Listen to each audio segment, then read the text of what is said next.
Hi, uh, today we will be discussing on learning outcome 3 now, and previously we had discussed LO1 and LO2.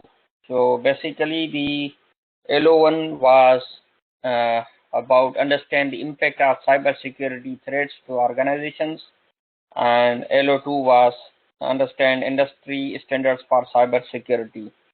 So we discussed security risks and vulnerabilities, impact of cybersecurity, and cybersecurity management and cybersecurity strategies.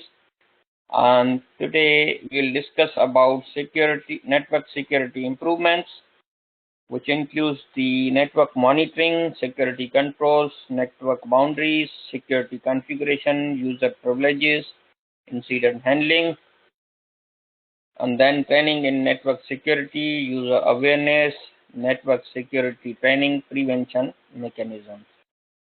So let us go through the slides, and the LO3 is be able to recommend improvements to secure a network for a client against cyber attack. So we assume that you have completed the LO1 and LO2, and now you should be able to improve the network security, and obviously it's not only to improve but also to make sure that your existing security measures are sufficient against any network attack, right? So let us discuss the items mentioned in indicative content. So we start with uh, network monitoring, so which obviously includes the topics like improvements. So network monitoring is the use of a system that constantly monitors a computer network for slow or failing components, and that notifies the network administrator via email, SMS, or other alarms in case of outages. So network monitoring is a part of network management. So what happens basically, monitoring is a key tool against any network attack, cyber attack, or anything which can go wrong, which is about to happen, any incident. So certain tools, for example, if a tool, a system which is constantly checking that any of the computer component is, functioning uh, different way, or its behavior is different than the normal execution. So possibly any computer or any network resource, if it becomes slow, or if it is not responding, or if it is totally failed, then possibly it could be any technical problem. But most of the time, when any attack happens, a cyber attack is done, then intentionally they slow the system, or the resources are being used in excessive amount. So automatically the things go wrong, the components fail, and something goes extraordinary slow, and then your monitors, the continuous monitors, the network monitors, they can judge that there is something going to happen, and it is unusual. And that's why the network monitoring tools help you in order to identify that if any incident has happened, any attack has happened, any virus, any malware has entered into the system, which is doing an unusual activity. Yeah. So in this way, a network monitoring can help you improve the systems, can help you being prevented from the any attack. So it is recommended that you keep on monitor your network using certain tools. Yeah. So obviously the network monitoring is an automated operation, and if anything happens, then probably you could be notified via email, via SMS, or any other alarms. Yeah. So network monitoring is the use of system that constantly monitors a computer network for slow or failing components, that notifies the network administrator via email, SMS, or other alarms. In case of outages, network monitoring is the part of network management. So if you can manage your network very well, it means you are protected and your network security is in place, and it needs an improvement in order to be maintained. If it is maintained, then you are satisfied about the network security and its improvements. And for example, if there is anything going unusual, then you have a chance, you have a kind of signal that you need to improve the network security. Now the next is security controls. So the security controls are safeguards or countermeasures to avoid, detect, counteract, or minimize security risk to information, computer systems, or other assets. They can be classified by several criteria. So you should have some security controls in use in order to safeguard, countermeasure, avoid, or minimize the security risks. So question arises that what are those controls? Obviously those controls, measures, and are basically a kind of practices that needs to be implemented. So information security standards and control frameworks. There are numerous information security standards, those who promote good security practices and define frameworks or systems to structure the analysis and design for managing information security controls. So some of the most well-known are outlined in next slide. International Information Security Standards.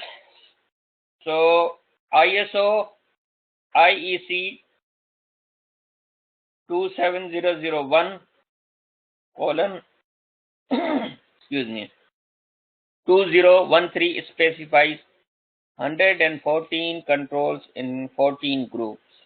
For example, from that document, A5 is information security policies. So these policies are kind of controls and kind of standards, practices regarding the policies. A6 is about how information security is organized.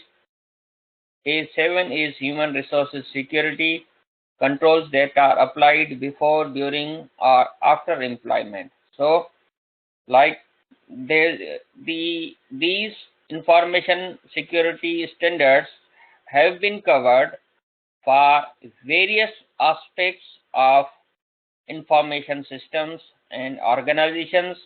So from usage of the computer hardware to usage by the staff, and in any sort of concerns which are related with the in an information system. For example, when we define the components of an information system like hardware, software, personnel, and resources, all these things make a kind of information system. So you need to apply the security standards on all of these components of an information system.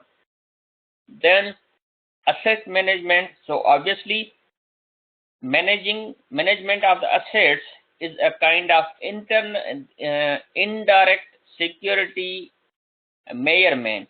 Yeah. So if you manage the assets, then obviously you are more secure from any attack or any of the access to the asset. Yeah. Then access controls and managing user accesses. So user accesses are also a kind of security measure. For example, if you are granting the access to someone, then that needs to be given according to the standard. Yeah. Then cryptographic technology. Yeah. So cryptography is basically a kind of encryption study, encryption technology. What happens if you want to secure your data, if you want to secure the passage of the data, what happens when your data travels from one place to another place, then normally that data travels in the form of packets, data packets from one location to another location using internet. On the internet, these data packets can be read by anyone easily. So what happens when you send a particular data, when it travels through the routers and the internets and ISP service providers, then anyone can read it. Obviously there is some mechanism, it's not very easy to read, but there are certain methods and there are certain possibilities that it could be read and could be interpreted and could be misused. So the cryptographic technology is the mechanism when you encrypt your data using certain encryption techniques. What is encryption? You might know, but it's very simple to explain, or it's very common nowadays used. For example, if you want to send a message, for example, 7, yeah, then what you need to do, the actual number is 7, but after adding additional 3, you are sending 10 to the recipient. And what the recipient would need to do, recipient would need to subtract 3 from 10, and he or she or the user would get the data as a 7. So by default, a secret key would have been provided separately in order to decrypt the message or data. So when we assume that we are secure, so one of the most uh, secure channel securing the data is using the encryption. You must have seen when we use the HTTPS. HTTPS is basically the hypertext transfer protocol. When we use in the HTTPS into the applications, for example, in WhatsApp, in Hotmail, or at many places. So HTTPS protocol uses a kind of certificate, a digital certificate, which is basically a kind of mechanism. You might have seen that particular site uses the 128-bit digital certificate. Some of the sites claim that they use a 256-bit digital certificate. Yeah. So what are these 128 digits? 128 bits digital certificate. They have a number of combinations of mechanisms in order to encrypt the data which travels from your browser to the server, so that whosoever wanted to read the data, they will not be able to get a meaningful data. And obviously, in order to decrypt the data, they require a secret key which is only known to the sender and the receiver of the messages. Yeah. So day by day, this cryptographic technology is getting more advanced, and literally in order to decrypt a message on the basis of a kind of brute force like computational power. For example, if it is the 128-bit encryption, the encrypted message is possibly can be decrypted, but by using the computation power of, for example, a supercomputer. When the supercomputer would be running for, let's say, 10 years, then after 10 years, the message could be decrypted by the hackers, but it is not worth for them to do so. So that's the basically idea behind.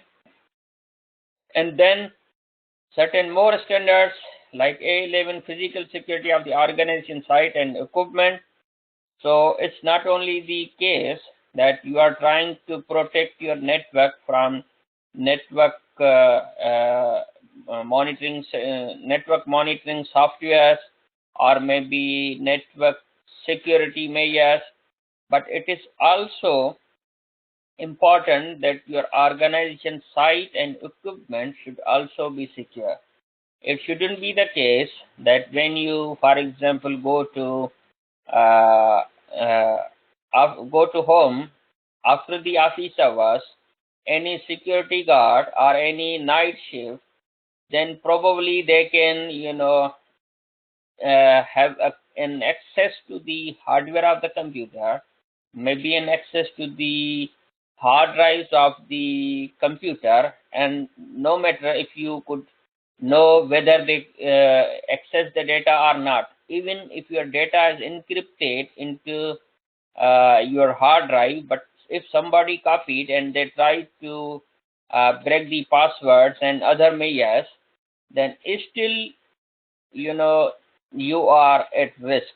So those international information security standards also encourage you to adopt the physical security of the organization site and equipment as well. Make sense?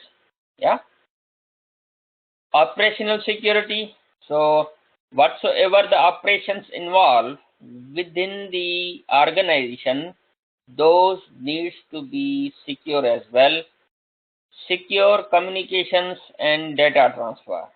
Like whatsoever the data is being used within the organization, then possibly that data must be used in a secure communication way and in a secure data transfer way. For example, if it is a crucial data and you want to transfer or to hand over to someone, maybe using a flash drive, a USB memory drive, then possibly you should use the means, you should deliver that hardware equipment via secure hands. It shouldn't be the case that, for example, you send it to the, your staff, to your colleagues via certain unreliable staff, or maybe, for example, if you wanted to convey maybe you wanted to deliver that particular data to your finance department, and the person to whom you are sending with, maybe they could change it.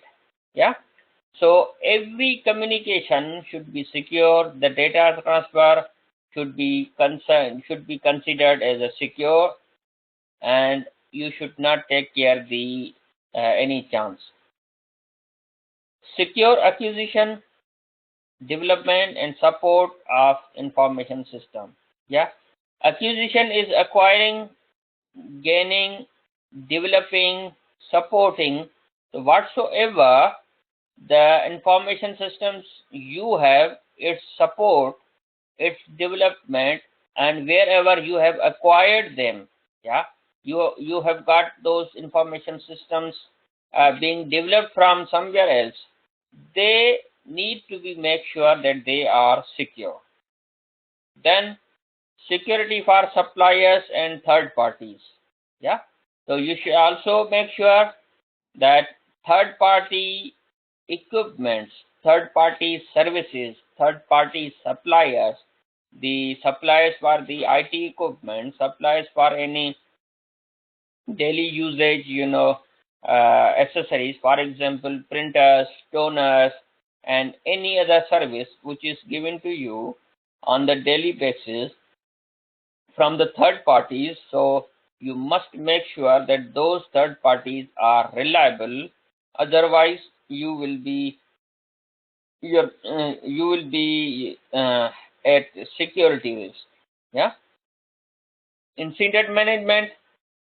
One of the standard or policy is also the incident management. Incident management is if anything happens, then you should know well according to the as per law and as per rules that how you would manage and how you would be responsible for that particular incident. And it shouldn't be the case that anything goes wrong which was unpredicted and did not have any documentation. Yeah. Then business continuity, disaster recovery to the extent that if it affects the information security, like the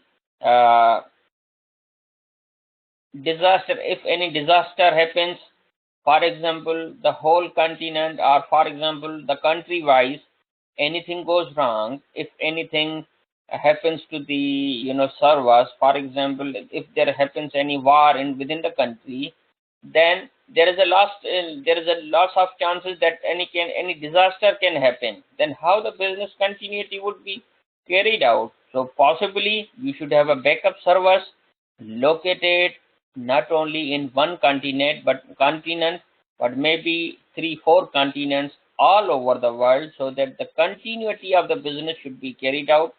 And for example, a kind of servers, yeah, or data of a bank, yeah, the data of a bank, their assets, the stock exchange, the worldwide, that data is not stored into, for example, the in one country, but there are lots of backups of that such data, the financial data, spread all over the world. No matter it would cost to them to keep that much data in replication, but the cost of losing the records is much more higher than having the duplicated backups. Yeah, so that's also the one kind of recommendation among the international information security standards. Then compliance with internal requirements such as policies, with external requirements such as law. So you should be able to comply with the all rules and regulations. It shouldn't be the case that whatever the law is governing, you are obsolete and you are not up to date with them. For example, at some point, if the organizations are to store any particular data of for customers, then any governing rule from the country, in order to protect that particular data, yeah, for their purpose, for their intended purpose and safe purpose, they need to do accordingly. For example, Data Protection Act. Yeah. So according to the Data Protection Act, you need to be very careful that what kind of data you can hold, what kind of data you can pass on to anyone else. So this also comes under the compliances of the law.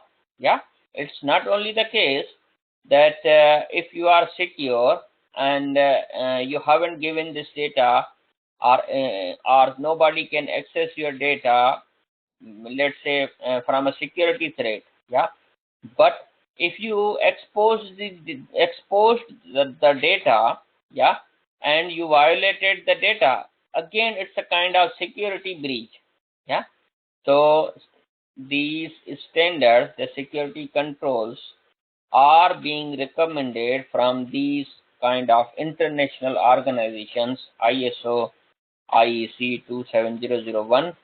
So they are in a group, they are a kind of a group of standards. Maybe tomorrow there could be an increase into those, maybe some of them could be obsolete. So really depends on that what is the current law and standards which are necessary for you to adopt. Yeah. The next topic is the network security boundary, the trust boundary. Yeah. So you should be very much clear that what is the trust boundary. So it is a term in computer science and security used to describe a boundary where the program data or execution changes its level of trust. Yeah. How? The term refers to any distinct boundary within which a system trusts all subsystems, including data. Yeah. So, for example, if you are within an organization, yeah, and you let the control of your customer records to your employees, to your sales representatives, whatsoever, whosoever uh, deals with the clients, then you should be able to create a trust boundary for them. Yeah, a trust boundary is a kind of privileges, the level that to whom it is exposed and at what level it is exposed, and those individuals or subsystems which are using that particular data, they may have a kind of predefined trust boundary or expected privileges, that what they can do with the data, what they cannot do with the data. Yeah. Another example of execution at trust boundary would be where an application attains an increased privilege level, such as root, and a data trust boundary is a point where the data comes from an untrusted source, for example, user input or network socket. Yeah. So the boundary, it's not only the boundary that, for example, the individual users are trying to access your computer or access your server. Yeah. And server is a kind of the main computer, and for example, granting access to its root. Yeah, a root is basically the kind of very sensitive part of your system, where anything where everything is running and everything could be controlled. So it depends that whether you are giving them the control of the root, or even if at the data trust boundary at the data level, yeah, the user input is also the one kind of a boundary. Yeah, the data boundary, that whether they input right or not. Yeah. So from access to the hardware resource or computer to entering the data is also risky. For example, your employees could enter the wrong amount by deliberately. Yeah. then it would not be secure for your company. So probably if you do not track that which employee inserted, for example, a withdrawal of an invoice, or for example, the company is being invoiced for £100 and an employee of the finance, they paid £200 to the one company whom you purchase something, then probably until you audit, yeah, you won't be able to know that how much was to be taken and how much is taken. Yeah. So the data trust boundary based on the users is also important thing. So you need to consider this. Yeah. So trust boundary violation refers to vulnerability where computer software trusts data that has not been validated before crossing a boundary. Yeah. So violation, like I said, that any computer user of, for example, your employee, they can violate the trust boundary as well. Like I said, that they are supposed to make the payments to the companies whom you deal, you owe to pay them, and your employee paid an invoice instead of £100. Yeah, they paid like £100,000 from the company. Yeah, and after some time, the other company, the scammer company is paid, and they are gone. Then how you were affected? You were affected from the trust boundary indeed. Yeah, so the trust boundary was within the data boundary. However, nobody hacked your system. Yeah, they didn't do it from the back end, but your employee, they did it, and they are the responsible. Yeah, so these are the concerns. You need to know the boundary of the granted access as well. Then security configurations. In simple, the security configuration is the placing and implementing of security measurements or features to the network, for example, adding a firewall or packet filtering firewall. Yeah. So firewall is a kind of utility. A firewall is a hardware device or software application installed on the borderline of secure network to examine and control incoming and outgoing network communication. What happens when you install a firewall into your computer, or maybe a firewall in a hardware device? Its main function is to create a borderline for incoming and outgoing network traffic.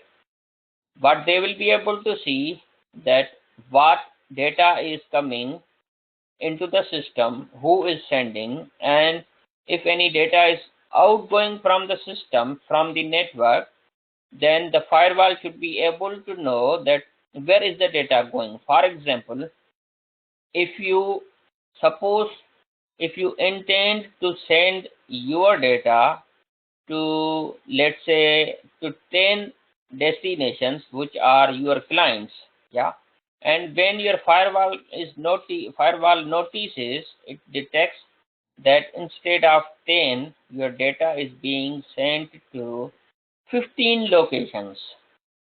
Yeah, so obviously the firewall would detect that the sender, the incoming or outgoing traffic, it is unusual. Yeah, so that's why you need to use it, yeah, in order to be safe. The packet filtering firewall is also among the security configuration. It is the architecture which involves checking network traffic for source and destination addresses, source and destination port numbers, and protocol types. Yeah. Packet filtering allows an administrator to exclude traffic based on its source and destination addresses, and depends on the device. It can also exclude traffic aimed at specific protocols and ports, or traffic that is sent to or from particular addresses. So you can decide that you can decide to allow any particular traffic, and you can decide to block any traffic outgoing. Yeah, that's the one possibility that filtering firewall is doing, that you should be able to define that the permitted sources of information from where you get should be listed, and permitted list of destinations where the data can go is a kind of packet filtering. However, the general firewall keeps an eye on the incoming and outgoing data and the nature of the data, that whether the data is in the normal format or it is amended. There are certain techniques that could be applied, and the firewalls can know that whether there has been any changes, intrusion into the data or not. So in this way, the firewalls, give a kind of barrier in order to be protected against any external, intrusion, or if anything goes from your system which you never know, then could also be detected via these firewalls. Yeah. User privileges, user permission. User privileges are basically the user permissions, the authorization given to users that enables them to access specific resources on the network, such as data files, applications, printers, and scanners, also called user rights, user authorization, and user privileges. So you need to make sure that to whom you are giving the privileges and on what resources. It shouldn't be the case that you do not manage well and anything happens without your authorization. Yeah. Incident handling in the field of computer security and information technology. Computer security incident management involves the monitoring, detection of security events on a computer or computer network, and execution of proper responses to those events. So your technique, your management should be able to monitor and should be able to detect any security event, yeah, and should have some uh, response prepared for the execution to those events. Yeah, that's called the incident handling. So incident handling, possibly if anything goes wrong, then maybe it could be configured in such a way that all the transactions could be suspended and could be alarmed, could be ignored, for example, or whatsoever you define an alternative course of event. Yeah. So you should have some incident handling mechanism implemented as well. Then user awareness, user training is also important. Security awareness training is a formal process of educating employees about computer security. A good security awareness program should educate employees about corporate policies and procedures for working with information technology. Yeah. So that's a must. If your employees are not aware of the policies of the corporate, then you are not doing well. You cannot get a secure management. You cannot get a good security management, and you would be at risk. Employees should receive information about who to contact if they discover a security threat, and be taught that data is a valuable corporate asset. Regular training is particularly necessary in organizations with high turnover rates and those that rely heavily on contract or temporary staff. Yeah. So you should be able to distinguish that whether you have a kind of temporary staff or it's a permanent staff whatsoever it is. It shouldn't be the case that, for example, if you have a temporary staff, then they may not be trained, but everyone who is your staff and using the system need to be trained. Yeah, confirming how well the awareness of the program is working can be difficult. So you will not be sure that whether any staff any is trained or not, even if they say that they have understood very well, but it's not confirmed that they have got it well. The most common metric looks for a downward trend in number of incidents over time. So if your staff says they are, they have understood the training, but you should not trust. You can only know if any incident happens over the time, then the statistics of the incidents happened over the time can give you an idea that whether the staff is really aware of the policies, training, and for example, even if your training is done regularly and you get the more incidents, then it means your training is not working well. Yeah, so you need to focus on more and more training so that you can get less security problems.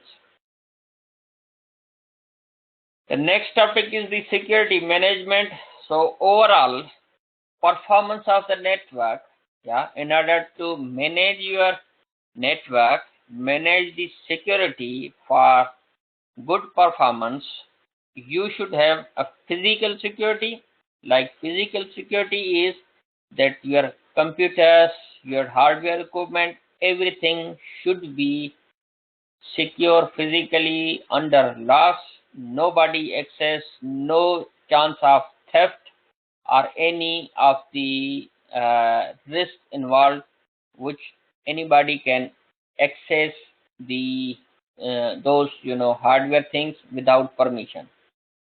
Then authentication is that all of your system should be uh, granted the access via authentication, like you created a username or password for particular employee, then it means you give an authentication to that particular employee. Then it comes authorization. Yeah, the question arises that it's not the case that you gave the permission to your new employee, yeah, in order to enter the system, but you can authorize them for certain operations only. You can set their privileges to the limited one or whatsoever according to their role. Yeah. So after authentication, you need to set up the authorization as well. Accounting, which is the auditing, you should be able to know, you should be able to audit that who is doing what they are doing. For example, the computer logs, yeah, the computer logs need to be reviewed timely, yeah, regularly, that what the users are doing, what the employees are doing. If you would be auditing, probably some of your employees could be misusing the hardware, could be misusing the resources. Yeah, so auditing in terms of software, hardware operations is must. And then data encryption, like I explained earlier, that whatsoever the data, if there is a need of the data to be transferred, so while transferring, the data can be compromised, data could be stolen. Yeah, so you need to have the mechanism of data encryption, and also you should be able to filter the packets depending on the contents of the packets, and also the firewalls would make sure that the senders and destinations and the sources and the destination of the data being received and being sent is within the defined boundaries. Yeah, so that is important. And in order to make sure, in order to introduce the security mechanisms. Yeah, so these were the all indicative contents from the LO3. Yeah, so the LO3 is complete now, as well as the cyber security unit is complete. The PowerPoint slides and the session recording would be available on the Moodle, on the learner management system. Yeah, okay. Thank you very much, and bye.